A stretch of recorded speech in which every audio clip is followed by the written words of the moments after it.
வணக்கம். 26 வருடங்களாக உலுஸ்லாங்கூரில் 5 தோட்டங்களைச் சேர்ந்த மக்கள் எதிர்நோக்கி வந்த வீட்டு பிரச்சினைக்கு இன்று தீர்வு காணப்பட்டுள்ளது. மேரி, நைஜல் கார்டனர், புக்கிட் தாகார், சுங்கை திங்கி, மின்யா ஆகிய 5 தோட்டங்களைச் சேர்ந்த தொழிலாளர்கள் சொந்த வீட்டை பெற மேற்கொண்டு வந்த போராட்டத்திற்கு மத்திய அரசாங்கமும் மாநில அரசாங்கமும் இணைந்து சிறந்த விடிவை தந்துள்ளன. அத்தோட்டங்களைச் சேர்ந்த 245 தொழிலாளர்களுக்கு மடானி அரசு, ஸ்லாங்கூர் மாநில அரசு, வீடமைப்பு ஊராட்சித்துறை அமைச்சுடன் பெர்ஜாயா நிறுவனமும் இணைந்து தரை வீடுகளை கட்டித்தர உள்ளதாக வீடமைப்பு ஊராட்சித்துறை அமைச்சர் ngakorming அறிவித்தார். PR Bestari Jaya ini akan dicadangkan selaras dengan prinsip Madani dinamakan sebagai PPR Harmony Madani.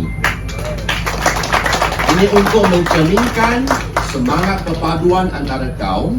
Keharmonian perpaduan adalah dua kunci utama kejayaan negara untuk mempercepatkan proses, di mana tertakluk kepada keputusan Jemaah Menteri, Prima Corporation akan dilantik sebagai agensi pelaksanaan supaya projek perumahan ini siap sepenuhnya dalam tempoh 24 bulan dari tarikh kelulusan. We are going to do fast track and then hopefully menjelang tahun 2026 insya-Allah kita akan jemput Yang Amat Berhormat Perdana Menteri bersama Yang Amat Berhormat Menteri Besar Selangor datang sini bukan untuk umum tapi serah kunci kepada pemilik-pemilik rumah. இந்த வீடமைப்பு திட்டத்திற்காக 20 acre நிலத்தை பெர்ஜாயா நிறுவனம் வழங்கியுள்ளதையும் 75 million ரிங்கிட்டை பிரதமர் Datuk Seri Anwar தலைமையிலான மடானி அரசாங்கமும் Datuk Seri Amiruddin சார்பில் ஸ்லாங்கூர் மாநில அரசாங்கமும் ஒதுக்கியுள்ளதையும் ஸ்லாங்கூர் மாநில ஆட்சிக்குழு உறுப்பினர் பாப்பாராயுடு தெரிவித்தார். மத்திய அரசாங்கத்தின் உதவினாலும் மாநில அரசாங்கத்தின் ஒத்துழைப்பாலும் பெர்ஜாயா கார்ப்பரேஷனோட அந்த 20 ஏக்கர் நிலத்தாலும் இந்த ப்ராப்ளம் இந்த விஷயத்துக்கு ஒரு முற்றுப்புள்ளி நம்ம காண்றோம். மத்திய அரசாங்கம் 40 மில்லியன் கொடுக்குறாங்க, 400 லட்சம். மாநில அரசாங்கம் 35 மில்லியன் 350 லட்சம் மற்றும் பெர்ஜாயா கார்ப்பரேஷன் 20 ஏக்கர் நிலம் கொடுக்குறாங்க. இது ஒரு கூட்டமைப்பு திட்டம். இது பெர்ஜாயா கார்ப்பரேஷன் கடமைப்பட்டிருக்காங்க இந்த மக்களுக்கு. அதே மாதிரி மாநில அரசாங்கமும் கடமைப்பட்டிருக்கோம் நம்ம மாநில மக்கள் இவங்க. அதே மாதிரி மத்திய அரசாங்கம் பிரதமருக்கு நன்றி. ஏன்னா அவர் இந்திய சமுதாயத்துக்கு ஏதாவது செய்யணும். அவங்க நம்மளை சில குறை சொல்றாங்க. அது இன்றையோட அந்த குறைகள் நிவர்த்தியாகப்படும் நான் எதிர்பார்க்கிறேன். இதனிடையே தோட்ட தொழிலாளர்கள் தங்களின் சொந்த வீட்டிற்கான 26 ஆண்டுகள் கோரிக்கை இன்று பக்கத்தான் ஹரப்பான் மாநில மத்திய அரசுகளின் தீர்வினால் அவர்கள் அடைந்த மகிழ்ச்சியை வணக்கம் மலேசியாவிடம் பகிர்ந்து கொண்டனர். இத்தனை வருஷம் சுங்கத்திங்கில வாழ்ந்து இப்போ தான் ஒரு நல்ல பதில், நல்ல சந்தோஷமாக இருக்குது. சுங்கத்திங்க ஒரு பெரிய தோட்டம் பாருங்கள்.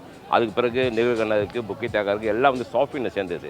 ஸோ இவங்கெல்லாம் சேர்ந்து இன்றைக்கி ஒற்றுமையாக செஞ்சாங்களே. இந்த ஒற்றுமை தான் இன்றைக்கி ஒற்றுமை அரசாங்கம் சொல்கிறாங்களா, இந்த ஒற்றுமை மக்கள் இருக்காங்களா, அதுதான் இப்போ இன்றைக்கி சக்ஸஸ் ஆகிடுச்சு. இன்றைக்கி ஏறக்கும் ஆளுங்களும் ரொம்ப சந்தோஷமாகிட்டாங்க. புக்கிட் தாகாலேருந்து சுங்கதிங்கி வரைக்கும் இந்த பாட்டாளி தோட்டத்தில் வளர்ந்த பாட்டாளி மக்களுக்கு இந்த 245 வீடு இன்றைக்கு அலோஸ் ஆகிருக்குன்னு சொன்னால் ரொம்ப பெருமைப்படக்கூடிய வேண்டியும் சந்தோஷப்படக்கூடிய வேண்டியும். நாங்கள் நிறைய பிரச்சனைகள் எதிர்நோக்கணும். இந்த வீட்டு பிரச்சனைனால போராட்டம் இன்னும் இது குடும்பத்தில் கூட இல்லை, இந்த வீட்டு பிரச்சனைக்கு. ஏன்னா எல்லாருக்கும் கிடைக்கின்ற ஒரு எண்ணம் தான் எங்களுக்கு. இவங்களுக்கு கிடைக்கணும், அவங்களுக்கு கிடைக்கணும்ல. தோட்டத்தில் யார் இருக்காங்க வேலை செஞ்சு அவங்களுக்கு எல்லாத்தையும் கிடைக்கணும். ஆனால் அந்த சந்தோஷம் இன்றைக்கி எங்களுக்கு கிடச்சிருக்கு. கண்டிப்பாக அவர் கட்டித்தரேன்னு சொல்லியிருக்காரு. இந்த 24 மாதத்தில் 245 வீடு தேரசு வீடை கட்டி கொடுக்குறேன்னு சொல்லிட்டு வாக்குறுதி கொடுத்துருக்காரு. நாங்கள் போராட்டம் பண்ணி இது எங்களுக்கு ஒரு சந்தோஷம். எத்தனையோ வருஷம் கஷ்டப்பட்டுட்டோம். இது எங்களுக்கு சந்தோஷத்தை கொடுக்குது. வீடு, அப்புறம் மண்டபம் இருக்குன்னாரு, கோயிலெலாம் இருக்குன்னாரு. நாங்கள் வேலை செஞ்சு இப்போ எங்களுக்கு உடம்பு சரியில்லைனால நான் வீட்டில் இருக்கேன். ஆனால் எங்களுக்கெல்லாம் நோட்டீஸ் உரை கொடுத்து வெளியே அவர் சொல்லிட்டாங்க.